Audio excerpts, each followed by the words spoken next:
처음부터 앞에 앉지 왜 슬슬 앞으로 나와요? 근데 항상 합격 자리가 있어요. 이렇게 합격 자리. 근데 앞에 앉는 분들이 합격이 좀 더 높습니다. 그만큼 집중력하고 딴짓 안 하니까. 됐으면 앞에 앉으세요. 어? 자, 관리 시문 이제 총론 들어가는데요. 관리 시문은 원칙은 기초가 없는 과목이에요. 여러분들 1차 수업에는 회계 원리, 민법, 그다음에 시설 개론과 2차 과목의 관계법규를 아우르는 과목이에요. 그래서 그쪽에서 기초를 배워야 되지만 우리가 다음 달부터 우리가 바로 이제 기본서 들어가기 때문에 몇 가지 필요한 거 개념 정도 우리가 공부한다 이렇게 생각하시면 되는 거고 그냥 이해만 하세요. 이런 게 있다는 걸 이해하시면 되는 겁니다. 자, 총론인데요. 첫 번째입니다. 용어의 정의가 나와. 그래서 항상 우리가 법을 해석하려면 그 용어를 정확히 알아야 법을 해석할 수 있어요. 근데 그 용어가 추상적이면 될까 안 될까? 근데 객관적이어야 된다든지 누가 봐도 다 이해할 수 있는 객관적. 그래서 법에서 용어를 정의하는데 이 용어의 정의는 항상 중요합니다. 이걸 알아야 법을 해석할 수 있기 때문에. 근데 첫 번째 건축 법령상 용어의 정의다. 우리 시험 가면 이렇게 법령이란 용어가 많이 나올 거야. 이 법령은 법의 체계입니다. 법의 체계. 그래서 우리가 이제 건축법을 예를 들어볼게요. 건축법이란 게 있고 건축법 시행령이라는 게 있고 건축법 시행규칙이야. 이걸 합쳐서 건축법령이라 하는 겁니다. 그래서 건축법 항상 보면 어떤 법으로 끝나는 게 있을 거예요. 이건 국회에서 제정한 법입니다. 법이고 명령은 행정부에서 만드는 영인 거야. 그래서 이 건축법 시행령은 대통령령 누가 정한 거다. 대통령이 정하는 거고 자 시행규칙은 우리가 자 부령이라 그래. 그래서 행정부에서 이제 각 장관 명령을 시행규칙을 하는 겁니다. 이걸 합쳐서 자, 법에서 임하는 의인명령이라는 거야. 이걸 합쳐서 법령이라 하는 겁니다. 그러면 상위법은 무엇이 되고? 법. 두 번째가 시행령. 세 번째 시행규칙. 그래서 항상 상위법 우선의 원칙이고 법에서 이 내용을 우리가 의무를 줍니다. 그래서 건축법이 보니까 자 건축이니까 이런 내용은 대통령 영어로 정한다 이렇게 표현했어. 그러면 시행령 안에 그 내용이 있다는 얘기야. 자 건축법이니까 이 내용은 국토교통부령으로 정한다는 용어가 나와. 그때 그 내용은 어디 있다? 시행규칙에 있다는 거야. 그래서 건축법령이란 건축법 시행령, 건축법 시행규칙에 있는 내용이란 뜻을 갖고 있는 겁니다. 그게 시험에 나오진 않아요. 너무합니다. 이제 대지란 용어 났어. 대지란 무엇이냐? 뭐 신문 중요한 거 같고 이런 것만 기억하세요. 대지란 뭐냐? 무엇을 말한다? 토지인데 우리가 뭐냐? 건축물을 건축할 수 있는 토지를 대지라 한다 기억하셔야 돼요. 그래서 대지 안에 건축물이 건축이 된다 이해하시면 되는 겁니다. 그냥 넘어가요. 건축물을 건축할 수 있는 토지를 말한다. 대지. 이제 건축물이 났어. 건축물. 자, 건축물은 자, 민법상 물건이에요. 물건이고 건축은 뭐냐? 사람이 인위적으로 만든 물건이라는 뜻을 갖고 있어. 이제 건축물이란 무엇이냐? 법의 정의를 하고 있는 겁니다. 자, 건축법입니까? 건축물이란 토지에 정착하는 공작물로서 공작물은 사람이 인위적으로 만들었다는 거죠. 그럼 자연 발생된 게 아니라 사람이 인위적으로 만들었다는 뜻이에요. 자, 공작물 중 지붕과 기둥 또는 벽이 있는 것 여기까지만 보겠습니다. 자, 그럼 자 건축물은 일단 어디에 정착이 돼? 토지에 정착하고 공작물에 돼. 근데 부위가 있어야 돼요. 보니까 지붕과 기둥 또는 벽이 있어야 돼. 이거 조사 잘 보셔야 돼요. 그래서 건축물이니까 이렇게 지붕과 기둥으로 구성된 것도 건축물이야. 이걸 대부분 필로티 구조를 하는 거죠. 또는 이렇게 지붕과 벽으로 구성된 것도 건축물이라는 얘기야. 그럼 건축물에 대해서는 지붕, 벽, 기둥 중에 꼭 있어야 되는 건 뭐가 있어야 돼? 지붕이 있어야 돼. 기둥과 벽은 선택상이죠. 그럼 지붕이 없는 건축물이 있을 수 있다 없다? 없다는 얘기지. 근데 대부분 아파트는 대부분 벽식구죠. 그럼 보세요. 우리가 관리하는 공동주택 중에서도 아파트가 가장 많습니다. 어떤 게 아파트예요? 저기 있는 게 아파트예요? 여기도 아파트 살고 계시잖아요. 뭐가 아파트예요? 벌써 수업 들으셨어요? 상식이 풍부하시네. 일단 이제 아파트가 뭔지 가르쳐 줄 거예요. 그럼 우리가 사는 아파트도 지붕이 있습니까? 없습니까? 이 지붕이 꼭 박공지붕만 지붕이 아니야. 평지붕도 지붕이 될 수 있는 겁니다. 아파트 기둥이 있는 경우도 있죠. 벽이 있는 경우도 있잖아. 그럼 우리 관리 대상인 아파트도 건축물이다 아니다. 건축물이 되는 거지. 그 안에서 이제 세분화 될 뿐이에요. 그래서 건축물에 대해서는 반드시 지붕과 기둥 또는 벽으로 구성된 공작물을 우리가 건축물하고 우리 관리 대상인 공동주택도 건축물에 포함된다 이렇게 하시면 되는 겁니다. 자, 넘어갑니다. 뭐 실무적인 중요한 게 아니에요. 자, 건축물의 용도가 나옵니다. 용도. 이거 법에 정의하고 있는 겁니다. 자, 건축물의 용도란 건축물의 종류를 유사한 구조, 이용 목적이 형태별로 묶어 분류한 것을 건축물의 용도인데 자, 건축법이니까 총 29가지 정도가 있어. 몇 가지 정도가 있다? 29가지. 근데 그 중에서 우리 실무적으로 중요한 건 딱 두 가지 정도예요. 단독주택의 용도하고 공동주택의 용도 이 두 가지가 우리가 이제 공부의 포인트가 되는 것 중에 하나입니다. 자, 넘어갑니다. 건축 설비 이건 나중에 중요한 겁니다. 이게 관리 대상물이니까 우리의 자, 법에서 이렇게 정의하고 있습니다. 건축 설비란 건축물에 설치하는 설비를 말한다. 자, 건축물에 설치한 설비를 무엇이 한다? 건축 설비. 이 안에는 뭐 전기도 포함되고 전화도 포함되고 초고속 정보통신 설비, 뭐 승강기 등이 건축 설비야. 근데 이제 건축법은 이걸 뭐로 표현하고 있어?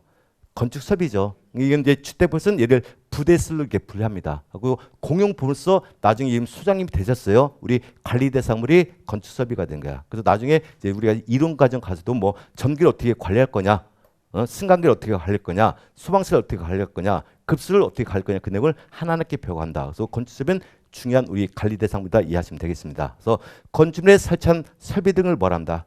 건축 설비라 분류하는 겁니다. 자, 지하층 있어. 지하층 무엇이 지하층일까요? 네?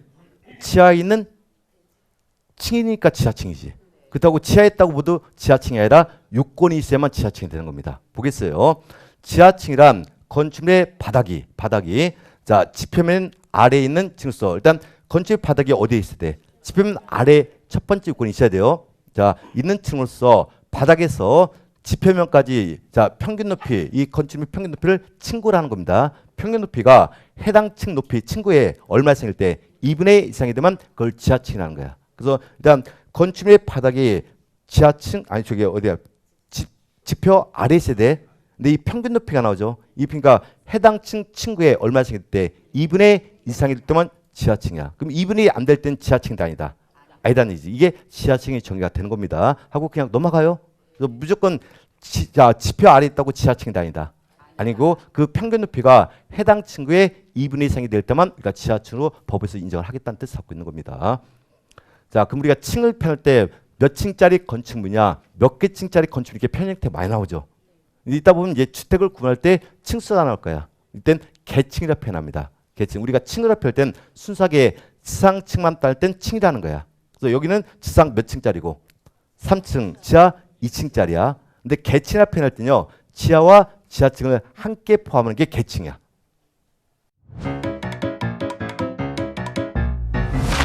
에듀윌 유료 회원만의 명품 자료 서비스.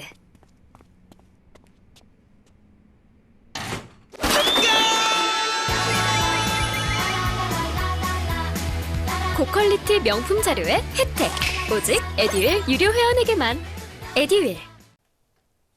층이랄 땐 지상층만 따진 게 원칙층이에요. 얘는 몇 층짜리 건축물이고 3층짜리 건축물이다. 그다음에 몇 개 층짜리 건축물이다. 5개 층짜리야. 그래서 우리가 계층할 땐 지하층을 포함한 개수가 되는 것이고 층이랄 땐 지상층만 층을 따진 개수를 이렇게 포함하는 겁니다. 그런 개념 있다만 이해하세요. 넘어갑니다. 이따 보면 수없이 이제 계층이라는 용어도 나올 것이니까요. 그래서 층과 계층은 개념이 같다 다르다. 그런 디테일성을 좀 우리 알아야 공법을 해석할 수 있는 겁니다. 거실이 나왔어요. 우리 거실이라는 용어를 많이 쓰죠. 집 안에 있다고 다 거실이 될 수 있을까 없을까? 아니요. 목적이 있어야 돼요. 목적이. 자, 거실이란 건축물 안에서 거주, 직무, 작업, 집회, 오락 그 밖에 이와 유사한 목적을 위하여 사용하는 방을 거실한 거야. 그럼 이 목적이 아닐 땐 거실이다 거실이 아니다. 거실이 아니다는 뜻이 되는 거죠. 그래서 거실은 뭐냐? 거실은 상시적, 수적으로 사용하는 공간을 거실하는 겁니다. 거실이 아닌 공간도 있을 수 있지. 그래서 일시적으로 사용하거나 통과에 쓰는 공간은 거실이 아닌 거야. 자, 그럼 화장실은 상시적 사용하는 게 아니라 일시적으로 이용하는 거죠. 화장실 먹고 화장실 24시간 있는 게 아니잖아. 그럼 화장실은 거실일 수 있다 없다? 없다. 복도도 있잖아. 복도는 통과하는 목적에만 쓰는 공간이죠. 그럼 복도는 거실이 아니다. 그래서 이렇게 거실과 거실 외의 공간을 나누는 거야. 그럼 우리가 나중에 딸 때 거실의 바닥 면적만 따진 경우 있단 말이야. 그땐 이 면적만 따진다는 용어를 갖고 있어. 그래서 같은 아파트라도 그 실 안에 거실이 있고 거실 외 공간으로 이렇게 구분이 되고 있습니다. 그래서 거실은 뭐냐? 자, 목적은 거주, 직무, 작업, 집회, 오락에 사용하는 방은 무엇이 되고 거실. 그다음에 현관, 복도, 다락, 창고, 화장실은 거실 외 용도로 된 거야. 그래서 거실 면적일 땐 여기 면적만 따져서 이렇게 계산하겠다 이런 뜻을 갖고 있는 겁니다. 자, 주유구조인데 뭐 중요한 건 아닌데 나중에 이제 주유구조가 건축법은 이걸 주유구조를 합니다. 근데 주택관리법에 보면 이걸 내력구조부다 이렇게 표현합니다. 내력구조부. 그래서 주요구조란 내력벽, 기둥, 바닥, 보, 지붕틀 및 추 계단을 만다. 그래서 이거 앞으로 내, 기, 바, 보, 지주석인데 뭐 크게 주제입니다. 그럼 여기에 해당되지 않는 것은 주요 구조부도 아니다. 아니다. 그럼 아파트도 보세요. 내력벽이 있고 비내력벽이 있을 수 있어요. 그래서 아파트에서는 내력벽과 비내력벽은 어떻게 보냐? 철근이 백은돼 있으면 다 내력벽이에요. 그럼 철근이 백은 안 됐으면 비내력벽이야. 그럼 우리 아파트도 발코니하고 거실 사이에 유리벽이 있죠. 유리벽. 걔도 유리벽도 벽일 거 아닙니까? 아, 공간을 나눴으면 벽이에요. 아니, 거실과 발코니를 나눠놨잖아. 그건 다 벽이에요. 근데 그 유리벽은 철근이 백은 됐어, 안 됐어? 안 됐죠. 그럼 비내력벽이라 하는 거야. 그럼 비내력벽은 주거구조에 포함된다, 안 된다? 안 된다는 개념이야. 그래서 이제 이렇게 하나의 구조라도 뭐 내력벽이라 해서 무조건 주거구조가 아니라 뭐 주거구조에 된 벽도 있고 아닌 부분도 있다 이렇게 구분하는 겁니다. 나중에 이걸 이제 그래서 주거구조 할 땐 내, 기, 바, 보, 지주가 되고 이걸 공동주택관리법은 이걸 내력구조부라 이렇게 표현합니다. 그래서 나중에 하자담보 지임률을 우리가 10년 이렇게 따져서 이렇게 정의하는 겁니다. 개념만 이해하시면 되겠습니다. 이제 건축이란 용어가 났어. 건축. 건축은 뭐냐? 건축을 축조한다는 뜻을 갖고 있는 게 건축이라는 뜻이에요. 근데 건축을 할 땐 우리가 새로 만드는 개념만 머릿속에 있죠. 근데 얘네 5가지가 포함되어 있습니다. 건축이란. 자, 건축이란 건축물 신축. 신축은 새로이 축조한다. 신축. 증축은 증가시켜 축조한다. 증축. 자, 개축은 개량을 할 목적으로 축조했다. 개축. 재축은 뭐냐? 재축 재를 입었어요. 다시 축조한다서 재축이라는 뜻을 갖고 있어. 물론 재자는 다른 개념이지만요. 그러면 이전 뭐냐? 건축을 옮겨간다는 뜻이지. 그래서 이 5가지 자, 신, 증, 개, 재, 일 따서 뭐라 한다? 건축이라 표현한 거야. 근데 우리는 신축된 아파트를 관리하는 거죠. 근데 관리심에서는 신축은 중요하다, 중요하지 않다. 우리는 소장님 뭐냐? 건축된 아파트를 유지 관리하는 사람이란 얘기야. 그럼 우리 입장에서는 신축은 중요한 게 있다, 없다? 없다. 나머지 우리 소장님하고 이제 연관된 것은 증축, 개축, 재축, 그다음에 이전. 근데 이전은 우리나라에서는 거의 존재하지 않는 건축행위입니다. 그래서 이 5가지를 합쳐서 무엇을 한다? 건축이라는 거야. 그럼 하나하나 뜻을 이렇게 보겠습니다. 자, 법에서 정의한 거예요. 신축이란 건축물이 있는 데지 없는 데지. 없는 대지에 새로 건축물을 축조하겠다. 아무것도 없는 대지에 축조했기 때문에 뭘 한다? 신축이라는 겁니다. 근데 가려고 또 단서했어요. 기존 건축물이 해체되거나 멸시된 대지를 포함하여. 그럼 얘는 기존 건축물이 있었다 없었다? 그럼 해체한 건 뭐냐? 사람이 인위적으로 없애는 걸 해체하는 거야. 인위적으로. 멸시는 뭐냐? 자연재해 등을 통해서 없애는 걸 멸시하는 거야. 그럼 기존 건축물이 해체나 멸시돼서 없어진 거야. 없어진 대지에 새로이 축조해도 뭐가 된다? 신축이란 얘기야. 기존의 건축물이 있었다 없었다? 있었어. 근데 걔가 해체나 멸시돼서 없어졌다는 얘기야. 거기다 새로이 축조해도 뭐가 된다? 신축이야. 근데 단서가 또 붙었어요. 자, 개축 또는 재축한 것을 포함한다, 제한다. 제한다. 그럼 개념만 이해하세요. 자, 원칙적인 신축은 뭐냐? 자, 건축물이 없는 대지에 새로이 축조가 되면 뭐가 된다? 신축이야. 신축. 자, 기존 건축물이 해체나 멸시돼서 없어졌습니다. 새로 뭐를 했다? 축조. 새로 축조해도 있는 종전 건물보다 크게 축조가 되면 신축이 돼버려. 기존 건축물과 같은 범위에서 더 크게. 만약에 해체를 시켰어요. 종전 규모와 똑같이 축조하면 그걸 개축이라고 그래. 개축. 자, 종전 건축물이 자연재해에서 멸시됐습니다. 똑같은 규모로 축조하면 재축이야. 그래서 해체나 멸시되더라도 종전 규모보다 크게 축조가 되면 뭐한다? 신축. 자, 그러면 하나의 대지 안에 부속 건축물이 있습니다. 거기다 주된 건축물 축조하면 신축이 돼버려. 현재 이 대지 안에 부속 건축물이 있는 거야. 있는데 거기다 주된 건축물 축조하면 뭐가 된다? 신축. 만약에 주된 건축물이 있는 대지 안에 자, 부속 건축물 축조하면 걔는 증축이 돼버려. 그래서 이런 개념이 무슨 개념이다? 신축. 근데 일반적인 신축은 물론 이런 개념도 있지만 일반적인 개념은 아무것도 없는 대지에 새로이 축조를 하면 뭐라 한다? 신축. 근데 우리 관리 보면서 신축은 의미가 없어요. 이미 신축된 건축물이가 관리하는 사람이니까. 그래서 개념 정도만 이해하시면 되는 겁니다. 자, 그래서 신축은 건축물이 있는 대지 없는 대지. 없는 대지에 새로이 축조하면 이걸 신축이라는 개념 갖고 있다만 이해하시면 되는 겁니다. 넘어갑니다. 자, 증축이에요. 증축이란 기존 건축물이 있는 대지에는 현재 기존 건축물이 있다 없다. 있다. 있는 대지에 건축물의 건축 면적, 연면적, 층수 또는 높이를 늘리는 거. 그래서 기존 건축물의 규모를 늘려가는 걸 뭐란다? 증축이라는 거지. 그래서 이제 보니까 현재 대지 안에 기존 건축물이 있다 없다. 있다. 그 건축물의 층수나 면적을 늘리면 증축이 돼. 자, 그러면 현재 기존 건축물이 있어요. 일부가 해체되거나 일부가 멸시됐어. 그 부분보다 더 크게 축소가 되면 증축이 돼. 만약에 일부가 해체다가 멸시됐습니다. 종전 규모로 축소가 되잖아. 그럼 개축이나 재축이 돼버려. 근데 종전보다 더 크게 축소가 되면 증축이 되는 거야. 왜? 늘어나는 거니까. 이해하셨어요? 두 번째, 현재 이 대전에 주된 건축물이 있습니다. 그러다 부속 건축물 축소시키면 뭐가 된다? 증축. 반대이죠. 만약에 부속 건축물이 있는 대지 안에 주된 건축물 축소하면 신축. 신축. 근데 주된 건축물이 있는 대지 안에 부속 건축물 축소하면 증축 이렇게 표현하는 거야. 그래서 증축도 종류가 달라지는 겁니다. 오케이? 그럼 뭐 개념 정도 이야기해서 자, 기존 건축물의 규모를 늘리는 것을 무엇을 한다? 증축. 그럼 우리 관리 중에도 아파트는 증축이 이루어질 수 있다 없다?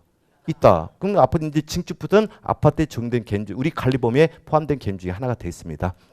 다음 개축이에요. 개축은 뭐냐? 자, 전부나 일부가 체가됐어. 체가돼서 뭐 해체가 됐어요. 해체가 뭐냐? 인위적으로 없애겠다는 얘기야. 왜 인위적으로 없앨까요? 늘리기 아니라 다시 만들기 위해서, 좋게 만들기 위해서 개량 목적으로. 개량 목적인데 규모가 있는 거죠. 자, 같은 규모의 범위에서 건축물 축장을 개축이야. 더 크게다 같은 규모다. 같은 규모야. 현재 보세요. 자, 이 안에 면적이 100제곱미터인 건축물이 있습니다. 전부를 철거시켰어. 해체시켰어. 종전과 똑같이 축조가 된 뭐가 되고. 자, 다시 들어갑니다. 자, 면적이 100제곱미터인 건축물을 전부 해체시켰어. 그러니까 종전보다 큰 120제곱미터 축조하면 신축. 신축.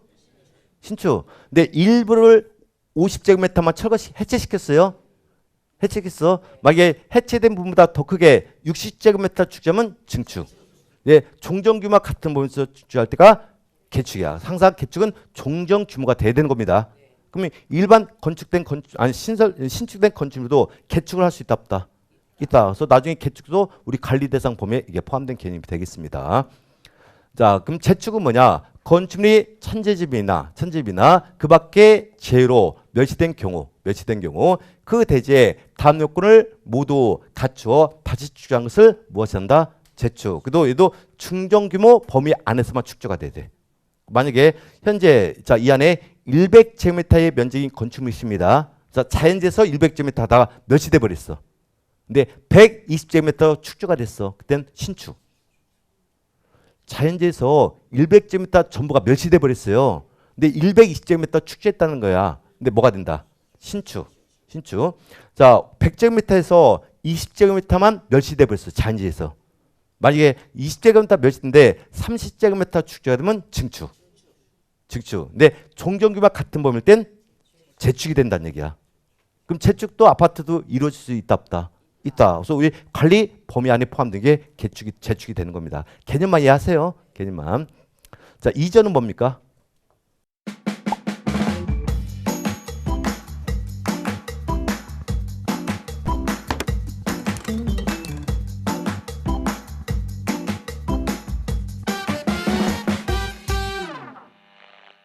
건축물을 옮겨가겠다.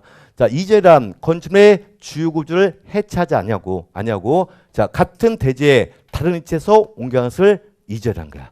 같은 대지, 다른 대지. 같은 대지에서 옮겨가는 것을 이전인데 우리나라에서는 이전이 거의 이루어지지 않아요. 대부분 이 건축법령이 일본법을 많이 뺏겨다 썼단 말이야. 근데 일본은 지진 때문에 목조 건축이 많죠. 그러니까 옮겨가는 경우가 있단 말이야. 막 총리관저 옮겨가는 게 막 뉴스에 나오고 했잖아, 일본에서. 근데 우리나라 아파트 저 같은 데서 옮겨갈 수 있어 없어요? 못해요. 그래서 이전은 거의 우리나라에서 이루어지지 않는 행위 중에 하나고 아파트는 그래서 이전의 행위를 거의 거론하지 않습니다. 그러면 이 우리 건축 행위는 몇 가지 행위가 있다. 5가지 신, 증, 개, 제, 이. 그중에서 우리 관리 범위에 해당하는 것은 증축, 개축, 재축은 관리 범위에 해당된다 이해하시면 되는 겁니다. 자, 대선이 나오는데 대선이 뭐 우리 8가지에서 7가지 주는데 뭐 어려운 검이 없어요. 자, 대선은 건축행위다, 건축행위가 아니다. 아까 건축행위 몇 가지가 있어요? 4가지. 신, 증, 개, 제, 이만 건축이고 다른 행위는 건축이 아닌 거죠. 그래서 대선은 이렇게 얘기했어요. 기존 건축을 크게 수선한 것을 대선이다. 기존 건축을 크게 수선시킨 걸 뭐란다? 대선에 해당돼요. 그럼 우리 아파트도 수선할 수 있어 없어? 있죠. 그럼 대선도 우리 관리법에 해당하지만 건축행위는 아니다만 이해하시면 되는 겁니다. 넘어갑니다. 심은 중요한 게 없어요. 이런 개념만 이해하시면 되는 겁니다. 쭉 넘어와서 자 리모델링이 났어. 리모델링. 근데 이 리모델링은 주택법하고 건축법이 달라집니다. 근데 다시 모델을 꾸미겠다. 다시 한다. 리모델링. 자 보니까 리모델링이란 건축의 노화를 억제하거나 기능 향상을 위하여 개선하거나 일부 증축 또는 개축하는 게 리모델링입니다. 근데 현재 무슨 법령이에요? 건축법령. 그래서 항상 여러분들이 같은 용어가 나오더라도 건축법령이냐 주택법령을 우선 체크하고 다야 돼. 법에 따라 용어가 달라지는 거니까. 보니까 리모델링 안에는 건축법은 무슨 행위가 있고 대선과 증축과 개축이 있단 말이에요. 근데 이따 보시면 주택법 안에서 리모델링은 대선과 증축만 포함되고 개축은 포함되지 않습니다. 그래서 법에 따라 그 행위 자체가 범위가 달라진다. 그래서 항상 공법 2차 과목 관리심화 강경 공법이니까 문제를 풀 때도 항상 건축법령이냐 주택법령 우선 체크하고 문제를 풀려면 우리가 실수가 없는 겁니다. 하지만 우린 주택법상 리모델링이 더 중요한 거야. 리모델링이 중요하다 이해하시고 건축주는 뭐냐? 자 공사를 발주하거나 현장 관리를 두어 스스로 공사를 하는 자를 말한다. 근데 이렇게 알 필요 없어요. 건축주란 뭐냐? 건축법상 건축물 축조한 자를 건축주. 그럼 건축법에 따라 아파트를 건설하는 업자를 건축주라 기하는 겁니다. 우리가 아파트를 건설할 때도 건축법에 따라 건설하는 아파트가 있는 것이고 자 주택법에 따라 건설하는 아파트를 나눠주는 거야. 오케이? 그럼 건축법에 따라 아파트를 건설하는 업자를 말한다. 건축주. 그럼 이제 주택법에 따라 아파트를 건설한 자를 사업주체라고 그래요. 그래서 용어 정도만 이해하셔야 돼요. 그럼 앞으로 우리의 공동주택 관리법을 공부할 겁니다. 그 안에서 건축주라는 용어가 많이 나올 거야. 그럼 그 사람은 무슨 법에 따라? 건축법에 따라 아파트를 건설하는 업자가 되는 것이고 또 사업체는 용어가 나올 거야. 그 사람은 주택법에 따라 아파트를 건설하는 업자라만 이해하시면 되는 겁니다. 개념 정도 이해하시면 돼요. 우리 실무적인 중요한 게 없어요. 자, 넘어갑니다. 자, 발코니가 났어. 발코니가 올해 법규에서 또 주관식이 여기서 나왔죠. 자, 발코니란 건축물의 내부와 외부를 연결하는 완충 공간이야. 완충 공간으로서 전망이나 휴식 등의 목적으로 건축물의 외벽에 접하여 부가적으로 설치한 공간을 무엇한다? 발코니야. 자, 그럼 발코니. 자, 근데 우리는 대부분 발코니가 아니라 베란다를 쓰지. 근데 발코니와 베란다는 같은 뜻일까 다른 뜻일까? 같다는 분 손 들어보시고. 우리 평상시 아파트 발코니를 베란다라고 했지 누가 발코니라고 했어요? 그래서 발코니와 베란다가 같다고 생각하시는 분 손 들어보세요. 틀리다고 생각하시는 분 손 들어보세요. 손 안 드신 분은? 두 가지 중에 하나도 못 찍어요? 우린 5가지 중에 하나 찍어야 되는데? 응? 다릅니다. 발코니인데. 그래서 우리가 테라스 용어도 많이 들어봤어요. 테라스. 자, 발코니가 있고 베란다가 있고 옥상 간격을 하죠. 그래서 대부분 1층 바닥을 성토해서 이렇게 사용한 걸 테라스라 합니다. 테라스. 자, 외벽에 부가적으로 설치한 공간은 발코니. 그러면 아래층 천장을 전망의 시도 목적으로 이용한 것을 베란다. 옥상 맨 부분을 평평하게 사용한 것을 옥상 광장이라고 그래. 그래서 아파트는 대부분 베란다가 아니라 발코니가 있는 거야. 그래서 앞으로 이제 습관적으로 베란다인데 우리는 앞으로 무엇이라 표현한다? 아파트에서는 발코니가 나와야 돼. 그래서 특이한 건 법규에서는 그동안 발코니를 쓰는 용어가 2번 주관식 갔어요. 그래서 우리는 법규에서 이안서 완충 공간하고 외벽을 갖춘 문제가 주관식 들어갔어. 그래서 요즘 주관식 패턴이 달라. 예전 뜻을 보고 이 앞에 있는 주어를 쓰는 용어, 주관식이 많이 나는데 요즘 그 본문에서 핵심 키워드가 된 것 같은 경우에 돼. 그만큼 이제 주관식 문제가 좀 까다로워지고 있다는 얘기야. 근데 이런 것은 뭐 수업 시간에 강조해주는 거니까 그때서 이렇게 생각하시고 다만 저거 수업할 때 절대로 베란다는 용어 쓰지 마세요. 저 수업할 때 법에서 베란다는 용어 한 번도 안 나올 거야. 무조건 뭐라고 말한다? 발코니. 발코니, 테라스, 베란다 오면 다른 개념을 갖고 있는 거예요. 그래서 대부분 아파트는 다 외벽에 부가적 설치가 돼 있죠. 그러니까 다 뭐라 부른다? 발코니. 베란다는 용어 절대 쓰지 마세요 앞으로. 실제로 이걸 베란다고 쓰신 분이 있었어요. 주한시 나오는데 왜 습관적으로 내가 베란다 하다 보니까 시험장에서 긴장되잖아. 그냥 보자면 이거 베란다 쓰고 나오신 분이 있어요. 법이란 건 철저히 우리가 용어를 정확히 인식하셔야 되는 겁니다. 뭐 고층 건축물, 초고층 건축물, 중초고층 건축물 그냥 넘어갑니다. 그리고 자 여기까지가 건축법상 용어 정리가 되고 이제 주택법령상 용어 정리다. 앞에서 주택도 건축물 했죠. 건축물이야. 근데 건축물 중에서 주택법은 무슨 건축물만? 주택이란 건축물만 적용한 법률이란 뜻이야. 그래서 항상 법이라도 일반법과 특별법이 있는 겁니다. 근데 건축물은 모든 건축물을 아울러서 다 적용하는 법이죠. 그러니까 모든 건축물의 일반법은 건축법이 되는 겁니다. 근데 이 주택법은 건축물 중에서도 무슨 용도만? 주택의 용도에 건축물만 적용하겠다는 거야. 그렇기 때문에 이 주택법은 건축법의 특별법의 질을 갖고 있는 겁니다. 그럼 우리 주택관리사 제도죠. 건축물 중에서도 무슨 주택을 관리하는 거다? 왜 앞질러 가요? 주택관리사 제도면 주택을 관리하는 사람이지. 주택을 관리하는 사람이죠. 근데 너무 앞질러 가지 마. 네? 그래서 이 주택은 주택 정의를 하고 있습니다. 무엇이 주택이냐? 그러니까 주택이란 세대의 구성원이 장기간 독립된 주거생활을 할 수 있는 구조된 건축의 전부든 일범이 그 부속 토지를 말하며 끊어놓고 자 그럼 주택상 주택도 건축이다 건축물이다 건축이 아니다 건축물이에요. 근데 목적이 뭐냐? 세대의 구성원이 거주할 때만 주택이 될 수 있다는 거야. 세대의 구성원. 그러면 세대의 구성원이 거주하지 않는 공간은 주택이 아니다. 아니다. 그럼 여기서 주거란 건 뭐냐? 먹고 자고 할 수 있다는 얘기야. 자, 호텔도 먹고 자고 할 수 있습니까 없습니까? 죠. 근데 그 거주체가 세대 구성이 아니라 타인들이 잠시 머물다 가는 공간이 되는 거죠. 그럼 주택이 아니다. 아니란 얘기야. 그래서 세대의 구성이 거주해야 돼요. 그러면 형태는 독립된 주거가 가능해야 돼. 독립된 주거하는 건 뭐냐? 자, 세대 구성원들이 다른 세대 구성원으로부터 사상의 보호를 받을 수 있는 구조가 되는 얘기야. 그럼 독립된 구조가 아닌 것은 주택이 아니다. 아니란 얘기야. 그 특이한 건요. 이따 보시면 이 기숙사란 게 있지. 기숙사. 기숙사도 주택이에요. 근데 건축법에서는 기숙사가 주택으로 공동주택 안에 포함이 돼 있어. 포함이 있단 말이야. 근데 기숙사는 공동치사를 하고 있죠. 욕실도 함께 사용하는 공간이 되지. 그럼 독립된 구조입니까 아닙니까? 아니죠. 독립된 것은 사생활 보였으니까 침실, 욕실, 치사실, 부엌을 단독으로 이해할 수 있는 구조가 되는 거야. 오케이? 근데 기숙사라는 것은 독립된 주거 형태가 아니죠. 그럼 주택상 주택의 용어의 정의를 충족했어 못했어? 안 했잖아. 그래서 특이한 건 기숙사는요. 건축법 안에서는 기숙사가 공동주택 안에 포함이 됩니다. 근데 주택법은 주택으로 인정돼 있고 준주택으로 인정돼 버려.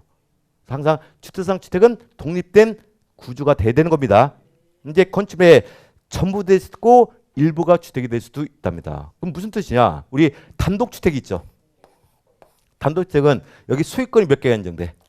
하나밖에 인정이 안 되지. 그래서 전부가 된 건 뭐냐? 그 건축의 소유권이 하나만 인정된 주택이라는 뜻을 갖고 있는 겁니다. 그래서 단독주택의 개념을 갖고 있는 거예요. 자, 일부가 된 건 뭐냐? 아파트는 집합 건물입니다.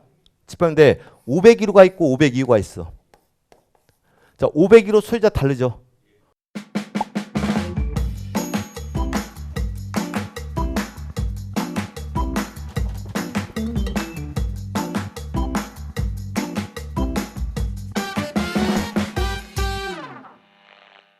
(502호) 소유자 다르죠. 이걸 구분 소유권이라는 거야. 그러니까 이렇게 일부도 주택이 될 수 있다 없다? 있다. 있다. 자, 우리 주상복합 건축물 많죠. 자, 주상복합은 대부분 상층된 주택으로 구성돼 있죠. 밑에는 상가로 구성돼 있지. 이 상가를 입주자 공개 아닌 봉시를 하는 겁니다. 그럼 상가는 주택이 아니다. 아니죠. 그러니까 이렇게 일부도 주택이 될 수 있다는 거야. 그래서 일부가 주택인 것은 집합 건물로서 공동주택을 의미하는 겁니다. 그래서 전부 될 수 있고 일부가 될 수 있는 겁니다. 근데 이제 중요한 건 뭐냐? 건축물 안에는 주택 안에는 이 건축의 부속 토지가 포함된다, 제외된다. 포함된다. 이게 중요한 거야, 이게. 그래서 대부분 자, 우리나라 사람들은 주택하면 이 건축물만 주택으로 우리가 생각하고 있단 말이에요. 그다음에 우리나라에서는 주택을 구별했습니다. 아파트가 됐든 단독주택이 됐든 등기를 몇 개 해야 돼? 집 안 사보셨어요? 2개 하잖아. 건축물 등기, 대지 등기 따로 하잖아. 그러니까 등기를 따로 하다 보니까 우리는 머릿속에 대부분 건축물만 주택으로 인식하고 있단 말이야. 근데 대부분 서구는요, 그 주택그룹이나 등기 하나밖에 안 해요. 부속 같이 이게 하나로 이게 집합제로 보기 때문에. 예? 그 우리나라는 등기를 두 가지 하니까 머릿속에 주택 하면은 건축만 생각하지만 부속 토지도 주택이 되는 겁니다. 그럼 여러분들이 주택가세가 됐습니다. 건축만 관리하는 거라 토지도 우리가 관리 대상 범위에 포함돼. 공유를 위한 토지도 우리 관리 대상 범위에 포함되는 거야. 그래서 항상 이 문제가 우리 시험에 종종 출제가 됩니다. 근데 이 문제 날 때는 항상 정답이 이거냐 뭐냐 부속 토지가 포함된다 제외된다. 포함된다 이게 포인트야. 그래서 이 점에서 부속 토지는 제외된다면 S가 되는 겁니다. 오케이? 자 여기까지 정의고 그다음에 주택은 주택을 단독주택과 공동주택으로 구분하겠답니다. 자 그럼 주택상 주택은 이제 대구분할 땐 몇 가지만 인정된다. 두 가지. 그럼 앞으로 주택부에서 이제 주택이라는 용어가 나올 때는 단독주택과 공동주택의 의미를 갖고 있는 겁니다. 오케이? 근데 이 범위가 이제 건축법하고 주택법이 좀 범위가 달라질 뿐이에요. 다만 부속 토지를 포함하는 개념이라면 이해하세요. 넘어갑니다. 자, 사업체 용어가 나왔는데 굉장히 복잡해요. 어렵게 생각하지 말고 조금 전에 앞에 생각했죠. 건축법에 따라 공동주택을 건축한 사람을 뭐라고 그러고 건축주. 자, 주택에 따라 아파트를 건설업자를 사업체에서 한없이니까 사업체일 땐 그 개념만 이해하시면 되는 겁니다. 오케이? 그래서 건축법에 따라 아파트를 축조한 사람은 건축주. 자, 주택에 따라 아파트를 축조한 업자를 사업체로 이해하시면 되는 겁니다. 우린 사업체하고 친해져야 돼요. 사업체하고. 자, 주택조합 넘어갑니다. 뭐 이건 심리적으로 중요한 게 아니고 주택단지라는 게 나왔어. 주택단지. 주택단지란 주택건설 사업계 또는 대성 사업계획의 승인을 받아 주택과 그 부대시설 및 봉시설 등을 건설하나 배를 조합에 상된 일단의 토지를 무엇이라 한다. 주택단지. 그래서 하나의 단위 토지예요. 근데 무엇을 건설한 토지다. 주택과 부대시설과 봉시설 건설한 단지를 주택단지. 그럼 소장님은 이 주택단지를 관리하는 거죠. 그럼 주택도 관리하고 그 안에는 부대시설과 봉시설도 우리 관리한다 뜻을 갖고 있는 겁니다. 우리 법규에서는 여기서 나온 게 이제 20m하고 8m가 주관식 같은 거. 뭐 이건 예상했던 문제예요. 워낙 유명했던 문제 중 하나니까요. 자, 부대시설 나왔습니다. 부대시설. 자, 아파트는 우리 공용시설이라도 부대시설과 봉시설로 구분이 됩니다. 근데 이 문제가 또 관계없게 당구 문제 중 하나야. 섞어놓고 부대시설이 아닌 걸 찾으라. 그럼 봉시설 찾는 문제. 봉시설이 아닌 걸 찾으라. 부대시설 찾는 문제. 근데 이걸 종류가요. 시행령, 시행규칙까지 막 종류가 수십 가지를 암기 못해요. 근데 개념만 이렇게 얘기하자. 꼭 있어야 되고 없으면 못 사는 시설은 부대시설. 꼭 있어야 되고 없으면 못 사는 시설은 뭐가 되고 부대시설. 있으면 편리하지만 없어도 그냥 살만한 것은 복리시설로 기하시면 돼. 있으면 편리하지만 없어도 살만한 것은 무슨 시설? 복리시설. 그럼 보지 말고요. 제가 불러볼 테니까 부대시설, 복리시설 구분할 거예요. 관리사무소 꼭 있어야 돼 없어야 돼? 누구를 위해서? 우리를 위해서. 아, 관리사무소가 없으면 우리가 근무할 데가 없잖아. 우리를 위해서 꼭 있어야 돼. 무슨 시설? 부대시설. 자, 경로당 꼭 있어야 돼요. 아니, 경로당 있으면 노인분들은 편한 뭐 이렇게 복리에서 편할 수 있지만 뭐 겨울철에 눈 달고 경로당 가다 낙상 이렇게 그러니까 집 안에 있는 게 편한 거야. 그러니까 무슨 시설? 복리시설. 자, 승강기 꼭 있어야 됩니까? 승강기 있으면 고층화되는데 없으면 막 맨날 걸어 다닐 거야? 막 허벅지 이만해질 텐데. 꼭 있어야 되잖아. 건축설비잖아. 무슨 시설? 부대시설. 자, 주민운동시설 꼭 있어야 돼. 단지 테니스장 있어야 돼. 네? 무슨 시설? 꼭 헬스장 가서 우리가 운동하나? 집에서 맨투테도 할 수 있잖아요. 없어 할 수 있어. 무슨 시설? 봉시설. 그렇게 구분하는 게 편합니다. 단지 안에 도로 있어야 돼 없어야 돼? 있어야 도로 없으면 통행 어떻게 하려고? 부대시설. 담장 있어야 돼 없어야 돼? 도로 다 돌라고? 부대시설. 오케이? 주차장 있어야 돼 없어야 돼? 있죠. 무슨 시설? 부대시설. 자전거 보관소. 예? 자전거 보관소 없으면 어디다 자전거 세우느라고? 막 방 안에 있어야 돼요? 자전거 보관소 건축 설비예요. 부대시설입니다. 오케이? 자, 그럼 경비실 있어야죠. 경비실 없으면 경비원들 어디 있으라고? 무슨 시설?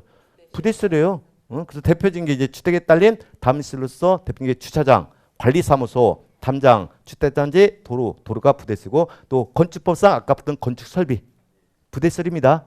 부대시설. 그러면 우리가 1과 2에 준했는데 대통령까지 가면 종류가 수십 가지야. 암기 못합니다. 그래서 꼭 있어야 되고 없으면 못 사는 시설은 부대시설. 그래서 공용시설 우리 관리대상이 되는 겁니다. 자, 봉시설은 생활 봉기한 시설로서 어린이 놀이터, 근린 생활시설, 근사는 단지 상가입니다. 상가 없어 살 수 있잖아. 요즘 문화 배송 다 해주니까. 자, 유치원, 주민운동시설과 경작은 대표적인 봉시설 분류가 돼. 그러면 대통령으로 되면 중요한 습관이니까 암기 못해요. 그러니까 이것까지 암기하려면 개념 쪽 알고 문제를 푸는 거야. 꼭 있어야 되고 없으면 못 사는 것은 부대시설. 있으면 편리하지만 없어서 하는 것은 봉시설. 근데 이 부대시설과 봉시설은 공용 부분이에요. 우리 관리 대상의 목적이 된다면 이해하시면 되는 겁니다. 자, 넘어갑니다. 자, 리모델링이 났어. 이 리모델링이 앞에서 건축법에서도 리모델링 봤죠. 근데 주택법에서 리모델링인데 얘가 중요한 키워드인데 그냥 개념만 이해하실 겁니다. 건축의 노화 억제 또는 긴양상 등을 위한 다음에 어느 하나에 해당 행위다. 자, 행위인데 목적이 있어야 돼요. 건축의 노화 억제나 긴양상을 목적할 때만 이 행위가 리모델링이 되는 거야. 만약에 이 목적이 아닌 행위일 땐 리모델링이라 부를 수 있다 없다? 없다. 그때 절차가 달라져요. 이 목적에 따라. 그래서 대부분 이제 주택 앞에서 건축법상 리모델링은 세 가지가 있었죠. 대선, 증축, 개축가 있었단 말이야. 근데 주택상 리모델링은 그게 다 대선과 증축이야. 그래서 대선 크게 수산한다는 뜻이에요. 그래서 대선을 통해서도 리모델링 할 수 있다 없다? 있다. 그래서 기둥, 내래벽, 지붕 등을 이게 수산하는 것도 할 수 있는 겁니다. 그리고 증축형 리모델링이 있다는 거야. 증축형은 뭐냐? 면적을 증가시킨다 했지. 근데 얘는 크게 두 가지 있어요. 순수하게 면적만 증가시키는 리모델링이 있고 그 면적 범위에서 세대수까지 함께 증가시키는 리모델링 분류가 돼. 그래서 앞에서 건축상 리모델링 안에는 자 대선, 증축과 개축의 세 가지지만 주택상 리모델링은 대선과 증축밖에 없어. 그러니까 앞으로 그럼 주택상 리모델링 안에는 개축액도 포함이 된다면 X가 되지. 그래서 항상 그래서 문제는 법에 따라도 정답이 같아진다 달라진다고. 그러면 우리 크게 주택법상 리모델링이 중요하니까 대선과 증축을 통해서 할 수가 있다 싶으면 돼요. 근데 증축 리모델링은 면적만 증가시킬 수도 있고 세대수도 함께 증가시킬 수 있다 이렇게 기하시면 되는 겁니다. 근데 세대수 증가 리모델링은 신설된 지 그렇게 오래되진 않았어요. 최근부터 이제 도입되기 시작한 것 중에 하나입니다.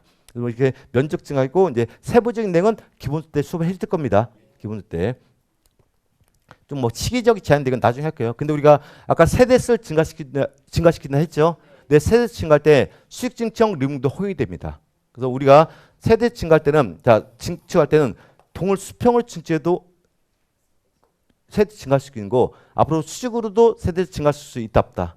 그러니까 이제 이걸 수직 증축형 리모델링에 편한 겁니다. 얘도 도입된 지 얼마 안 됐어요. 근데 리모델링은 무조건 한 문제 나오는 문제 중 하나지만 법에 따라 정의가 같아진다 달라진다. 그 개념만 이해하시면 되는 겁니다. 시험에 나올 것은 기본 수업 때 다 정리를 해줄 거니까요. 자, 여기까지가 이제 주택법상 용어고 이제 뭐니뭐니도 우리한테 가장 중요한 법 뭐냐? 공동주택 관리법령이 가장 중요합니다. 우리는 무엇을 관리하는 사람입니까?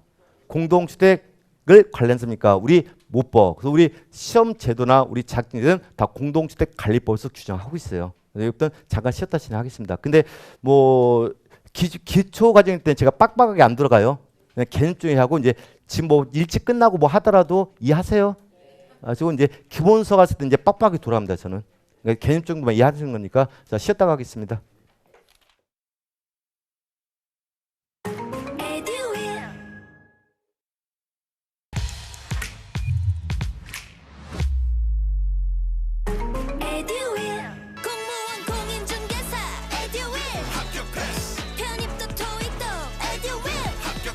합격까지 초고속 에듀윌